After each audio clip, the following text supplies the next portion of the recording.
꽃향기 가득한 정원을 거니는 듯 이 책을 읽었습니다. 예쁜 책과 예쁜 사진들, 그리고 그만큼이나 예쁜 글들. 김마리아 선교사님의 너의 심장 소리는 입양, 양육, 사랑에 대한 이야기를 정원에 빗대어 표현한 책입니다. 저자의 사랑의 정원에서 벌어지는 따뜻함과 고통, 눈물과 희망의 순간들이 그 안에 녹아 있습니다. 이 책의 중심에는 심장병을 갖고 태어나 생후 40일 만에 입양된 그레이스가 있습니다. 책을 읽어가다 보면 어느덧 선교사님의 정원에서 피어난 그레이스라는 아름다운 꽃은 세상을 향한 사랑과 희망의 향기가 되어 있습니다. 저자는 그레이스를 양육하는 과정을 마치 식물이 자라나는 과정처럼 풀어냅니다.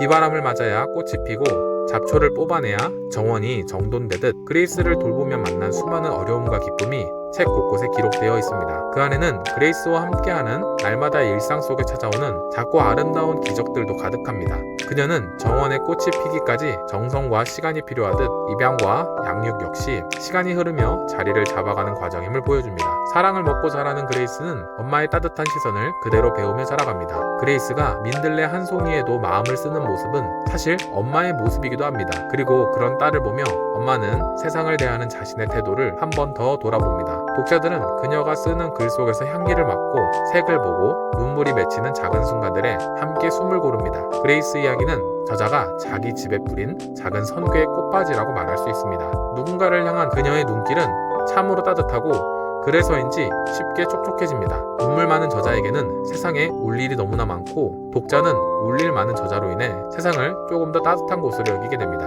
엄마가 없는 아이들과 아픈 아이들을 위해서 살겠습니다. 만약 가톨릭의 환경에서 성장했다면 분명 고아들과 함께 밭을 가꾸고 꽃을 기르는 수녀가 되었을 것이다. 하지만 나는 개신교인이었고 그래서 선교사가 되는 것이 꿈이었다. 이 문구를 읽기 전에도 저는 이미 이혜인 수녀님을 수차례 떠올렸네요.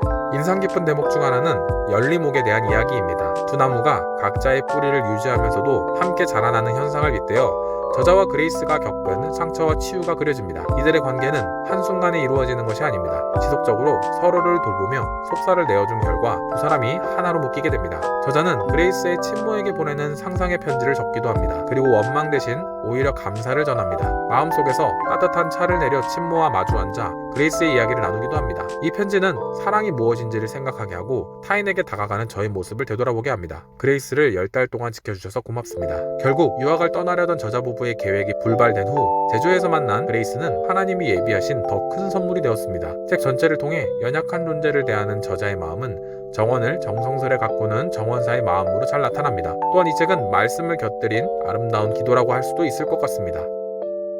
책을 읽으며 우리는 저자의 삶의 정원에 초대받습니다.